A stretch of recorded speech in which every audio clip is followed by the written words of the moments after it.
Hi, everybody, and welcome to the Ubo video chat for NewMediaDating.com. And we're here today with June, Liza, Chris Ruby, and myself, Darren Williger, to talk about what's more difficult to achieve, a successful relationship or a successful startup. June, take it away. Thank you very much. I wrote the post because I was interested. A really good friend of mine recently broke up with his relationship, and he was an entrepreneur / boyfriend. And also, when I look at my history of family, a lot of my family is divorced, and I also see that a lot of my family members try to start companies, some successful, some not so successful.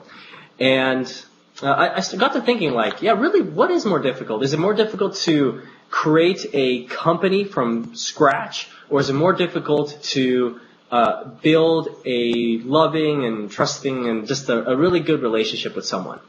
And I wanted to get people's opinions. For me, it's a lot easier to maintain, the relationship is so much easier for me, and rather than the startup, for many different reasons that I go to a little bit in the post. But actually, when I polled my friends on Twitter, and it could just be because it's Twitter, it seemed that most people felt that it was more difficult to run a company to get a relationship successfully, or run a relationship successfully, rather than establish a successful company. That's where the post came from. I would like to get your guys' opinions, actually, though, and what you guys feel is more difficult, the relationship side of life or the startup side of life.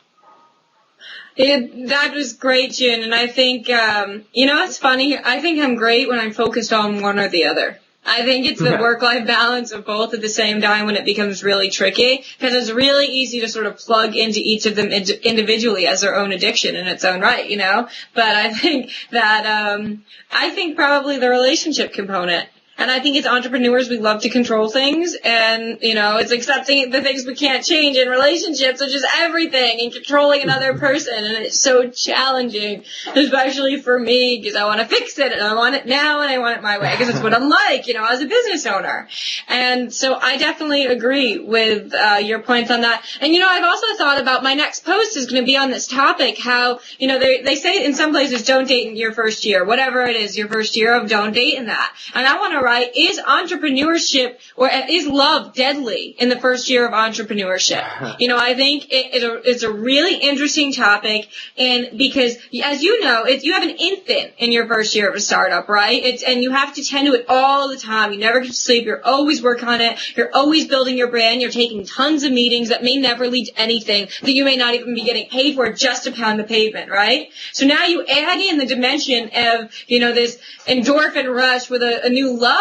And who knows, that could take you to unexpected places. They may want you to move. You may have to relocate. And then all of a sudden your baby, this infant, is done. It's like dead on the ground, and you give it up for this new love, and then that love ends, and you're like, oh my God, I just ruined my life, So I think that it's a really interesting facet of what you're saying to explore.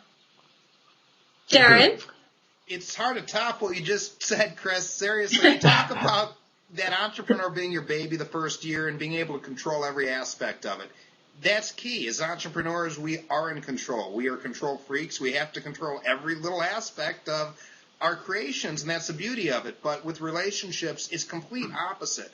The work in a relationship should never be to overanalyze or try to fix something. It should be, how do I create the best environment? How do I make sure that I'm most open and make an equal environment here?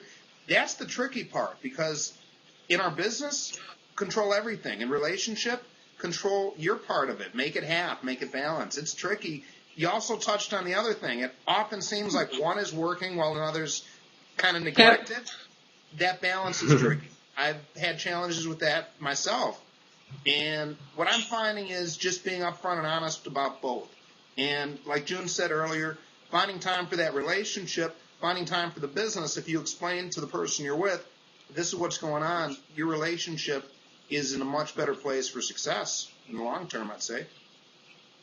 Yeah, I'd actually like to touch on that question you asked. Is it harmful to your business if you have a relationship during the first year? And I actually like to point out that it was very beneficial to my business that I was in a relationship, or in the relationship that I was in. And the reason is, with my personality, I've always ever since the age of 16, I've always been dating somebody. If I'm single, usually I'll be dating. And if I'm dating, it means I'm like chasing around all these girls and spending money.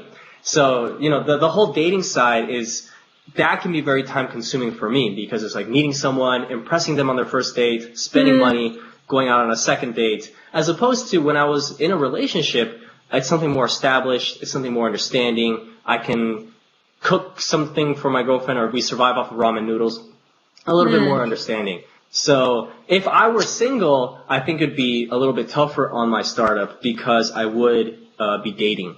But because I'm in a relationship, I'm a little bit more grounded. I think that's just for my personality.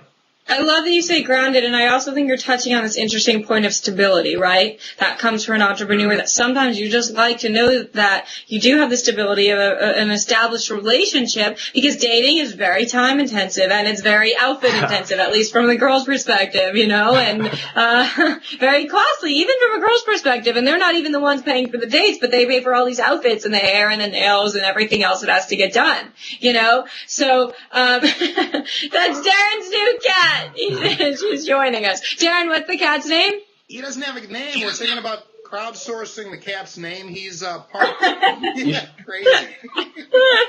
Should have a community vote on the name, definitely. We should.